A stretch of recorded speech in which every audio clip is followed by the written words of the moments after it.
할렐루야. 2월 22일 주일 매일 성경 묵상 말씀입니다. 오늘 말씀은 요한복음 7장 14절에서 24절의 말씀입니다. 제가 그동안 목감기로 인해서 큐티 말씀을 잠시 쉬었다가 다시 시작하게 되었습니다. 염려해 주시고 기도해 주신 분들께 참으로 먼저 감사드리겠습니다. 제가 전도사 때 대구 어느 교회에서 사역할 때요. 그 교회에서 매주 목요일이면 노인대학을 했습니다. 약 한 200명 가량 오시던 걸로 기억을 하는데요. 한글, 서예, 독서, 컴퓨터, 음악 이런 많은 반들이 있었어요. 그때 어떤 분이 하는 말씀이 기억나는데요. 우리 어머니는 글을 전혀 알지 못하셨는데 본인이 성경을 너무 읽고 싶어서 하나님께 기도하면서 성경을 거의 그림 수준으로 보던 중 어느 날 성경의 글이 자연스럽게 읽어지더라. 그러면서 지금까지 성경을 몇 독했다. 이런 말씀을 하더라고요. 참 놀라운 일이 아닐 수 없죠. 그죠? 성경을 읽고 싶어서 그렇게 간절히 기도하니 하나님께서 한글을 깨우치도록 그렇게 하셨다는 거죠. 요즘은 글을 모르는 분은 거의 없지만은 과거에 보면 연세가 있는 분들 중에서 종종 있었습니다. 자, 오늘 말씀에 보면 예수님께서 명절 때에 성전에 올라가서 가르치셨던 말씀이 14절에 나오죠. 이때 유대인들이 놀랍게 여기 이르되 이 사람은 배우지 아니하였거늘 어떻게 글을 아느냐라고 대답을 합니다. 그렇습니다. 고대에는 글이 적힌 책이 귀했을 뿐만 아니라 대중적이지도 않았기 때문에 배운 사람만 알 수 있었던 거죠.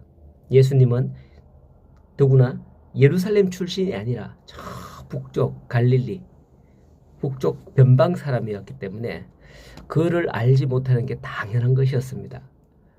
그렇기 때문에 유대인들은 더욱더 놀란 것이죠. 그러나 예수님께서는 말씀하십니다. 16절에 내 교훈은 나의 것이 아니요 나를 보내신 이의 것이니라 라고 말이죠. 하나님께서 그것을 주셨기 때문에 아신다는 거며 하나님께서 그것을 가르쳐 주셔서 선포한다는 거죠. 제가 포항의 어느 교회에 사역할 때 어느 집사님이 여자분이었는데 갑작스럽게 교통사고로 돌아가셨습니다. 그때 그 아들이 어머니를 두고 굉장히 슬퍼했는데요. 근데 이 아들이 이상한 일이 벌어졌습니다. 이 아들이 뭐 하는 사람이냐? 자세히는 밝힐 수 없지만은 조직에 속한 사람이었습니다. 이 사람은 어머니가 예수 믿는 것에 대해서 그동안 아주 반대하며 교회 가신다고 어머니에 대해서 아주 모질게 했던 그런 사람이에요. 그런데 그가 어머니의 죽음을 앞에 두고서 너무 슬퍼할 그 때를 틈타서 어떤 영이 그 사람에게 들어간 것 같아요. 근데 이후 놀라운 일이 일어났습니다. 이 사람이 성경을 창세기부터 요한계시록까지 줄줄 꿰는 거예요. 어떻게 성경 아냐? 물었더니 어머니가 돌아가신 후에 그렇게 되었답니다.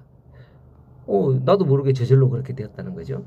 자기 속에 들어온 영이 막 가르쳐 준다는 거예요. 이후 이분의 행적에 대해서는 자세하게 밝히지 않고 그렇게만 말씀을 드릴게요. 어쨌든 이런 일들을 볼 때에 내 교훈은 내 것이 아니요 나를 보내신 이의 것이니라. 예수님의 말씀이 충분히 공감이 갑니다. 하나님으로부터 보냄을 받은 사람은 어떤 사람이냐? 17절에 보면 사람이 하나님을 뜻을 행하려 하면 이 교훈이 하나님께로부터 왔는지 스스로 말함인지 안다라고 합니다. 우리는 볼 때 저 사람 거창하게 유창하게 막 말씀 잘하고 막 이런다 하지만 그 전하는 사람은 자신이 하는 말이 지금 이게 어디서 오는 건지 내가 하는 말인지 받은 말씀인지 안다는 거죠. 하나님의 보냄을 받은 사람은 하나님의 영광을 구하지만은 스스로 말하는 사람은 자기의 영광을 말한다 라고 하는 겁니다. 우리는 과연 무엇을 염두에 두고 말을 하고 있을까요? 하나님을 생각할까요? 아니면 나를 중심으로 생각하면서 말을 하고 있을까요? 하나님께 영광을 돌리는 그런 우리 모든 우리 성도님들 되실 수 있기를 소원합니다. 그렇지 않은 사람은 하나님께 영광을 돌리는 사람을 우습게 여깁니다. 그런 태도만 봐도 이 사람이 어떤 사람이구나 알죠. 본문 20절에서도 보면 예수님은 귀신 들렸다고 그렇게 하고 있습니다. 그렇게 몰아가는 거죠. 오늘 우리가 하는 일들 가운데서 24절 말씀처럼 외모로 판단하지 말고 공의롭게 판단하는 믿음의 사람이 될 수 있기를 소원합니다.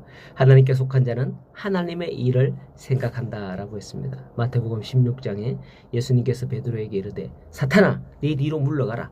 너는 나를 넘어지게 하는 자로다. 네가 하나님의 일을 생각하지 아니하고 도리어 사람의 일을 생각하는도다라고 하셨죠.